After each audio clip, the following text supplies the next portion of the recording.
Agora são 7h37 em Manaus. Esta semana virou notícia um caso da Justiça Desportiva que registrou o primeiro caso de xenofobia aqui no Amazonas.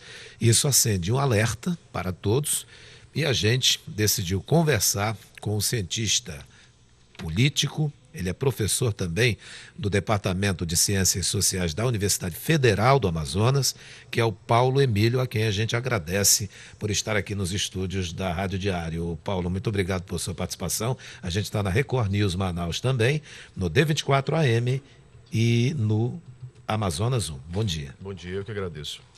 Bem, você viu essa informação lá da xenofobia, o primeiro caso da Justiça Desportiva aqui no Amazonas? Vi, li e achei interessante, porque houve uma manifestação imediata, quase que imediata, de um tribunal, ainda que do desporto, um tribunal, quer dizer, vamos dizer assim, com menos visibilidade, mas é uma manifestação e é uma punição, já é alguma coisa. Agora, o que é a xenofobia? Existem basicamente 3 tipos de manifestação de intolerância. A primeira é um pouco mais diferente, as 2 últimas elas estão mais próximas, né? Você tem o racismo, que é a discriminação ou preconceito baseado em características físicas, né? Ou biológicas. Você tem a xenofobia, que é uma espécie de aversão a quem vem de fora. Fala-se muito que a xenofobia diz respeito à aversão a estrangeiro, mas não necessariamente alguém que vem de outro país. Pode ser contra alguém do próprio país.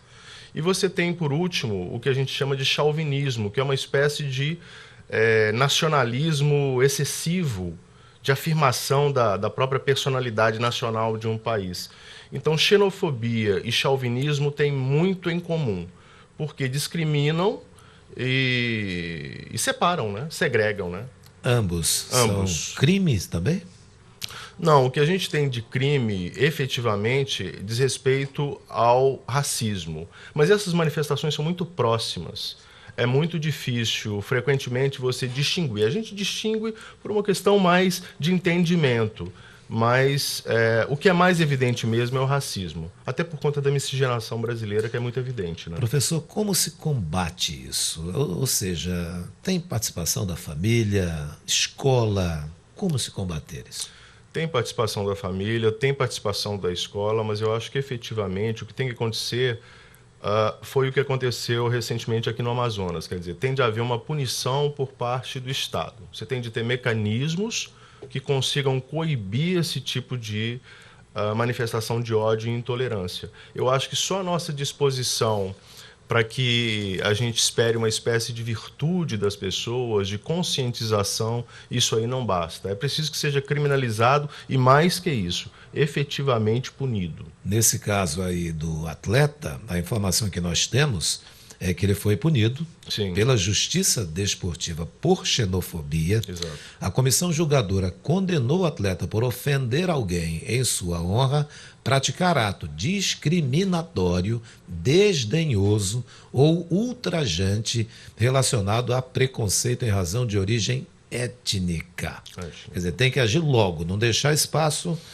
Tem que agir imediatamente. Comprovou outro dia? Eu acho até que essa punição, a exemplo de outros tipos de punição relacionados à etnia, relacionados à classe, relacionados à cor, ainda é branda demais. Qual seria a ideal? Eu acho que deveria ter alguma coisa que pesasse mais, sobretudo no bolso das pessoas que praticam, não é? Eu acho que a coisa da prisão, em virtude disso, a depender do tempo de prisão, ela é excessiva. Agora, uma punição pecuniária efetiva e que impacte de fato o bolso da pessoa, eu acho que ela é muito interessante para coibir esse tipo de coisa. Aqui no Brasil dizem que o cidadão só sente mesmo, só aprende quando mexe no bolso. É a parte mais sensível. Não é a parte mais sensível. Em sala de aula, professor Paulo Emílio, que é cientista político, isso lá na Universidade Federal do Amazonas, como é que o senhor observa o comportamento dos alunos quanto a esse tema, quando se coloca esse tema em sala de aula? Há rejeição, há participação total, como é isso? Eu acho que, de um modo geral, tanto para o racismo quanto para a xenofobia, o discurso costuma ser um, mas a prática costuma ser outra. Quer dizer, do ponto de vista do discurso, as pessoas todas são solidárias e se identificam com a ideia de que discriminar alguém, segregar alguém em razão de etnia ou em razão da cor da pele é uma coisa ruim, é uma coisa condenável. Enfim, isso tudo, do ponto de vista da moral, as pessoas têm um discurso em relação a isso que é muito, muito claro. Agora, do ponto de vista das práticas, o problema do racismo e da xenofobia é que é o que a gente chama de estrutural. Ele está na sociedade, quer dizer, existe no Brasil um tempo enorme de escravidão, um dos últimos países a manter a escravidão. Existe no Brasil uma discriminação enorme contra pessoas que vêm de determinados estados do país.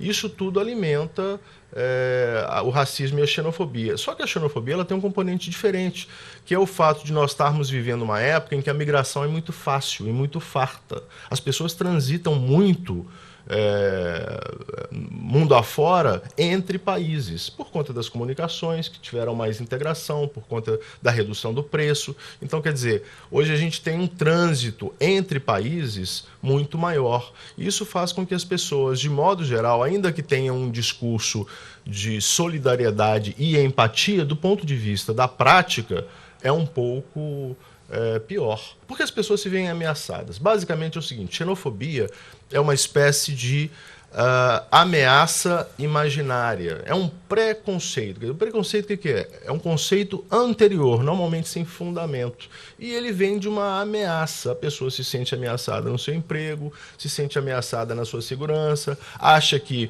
por exemplo, venezuelanos e haitianos vindo para o Brasil, eles vão ameaçar os serviços públicos caem de qualidade. Então é uma espécie de uma ameaça imaginária, ela é virtual, mas as pessoas levam a sério e normalmente agem em função disso, de maneira preconceituosa e odiosa.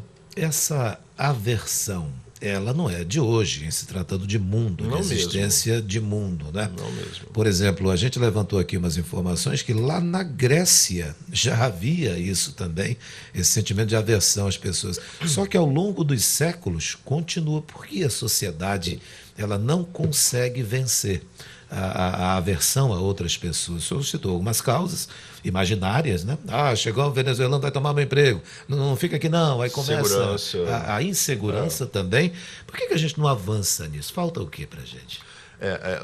Você citou o caso da Grécia. O caso da Grécia é muito curioso, porque a gente festeja muito o modelo grego de democracia, né? Quando a gente pensa em democracia, a gente sempre faz remissão aos gregos, como uma espécie de democracia ideal. Pois bem, na Grécia, o meteco, que é o outro nome de estrangeiro, não era um cidadão da polis, ele era um subcidadão. E essas coisas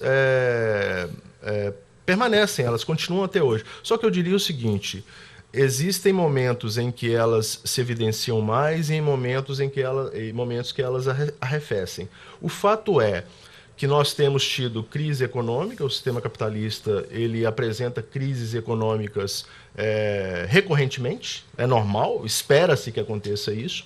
Em 2008 nós tivemos uma crise econômica forte, mundo afora. A partir de 1990 nós tivemos políticas neoliberais que tinham no limite, do ponto de vista de efeito, exclusão, segregação, aumento de pobreza e tudo mais, quer dizer, e fora esses problemas econômicos próprios do sistema capitalista, a gente tem também, como eu disse, uma integração maior dos transportes e uma facilidade de trânsito das pessoas mundo afora. Então eu diria o seguinte, as condições facilitam esse tipo de coisa. O preconceito está aí, as raízes da xenofobia que proporcionam a xenofobia, as raízes que proporcionam o racismo, tudo isso está aí, sempre esteve, continua estando aí, só que em momentos de crise, como a que a gente está vivendo desde 2008, em momentos de crise com guerra ou crise humanitária e trânsito intenso de pessoas, isso aí vai aumentar e normalmente a gente tende a ter mais visibilidade no que diz respeito a isso. Professor Paulo Emílio, cientista político, professor da Universidade Federal do Amazonas. Muito obrigado por sua participação aqui com a gente, o seu ponto de vista. Uma frase que chamou a minha atenção é, sobre xenofobia, muita gente no discurso é contra, mas na prática está causando problema. Muito obrigado, tenhamos um bom dia e Feliz Natal, feliz ano. Eu te agradeço, bom dia, Feliz Natal a todos. Obrigado pela participação. A gente espera contar com o senhor mais vezes aqui. É um prazer, obrigado. Tá bem?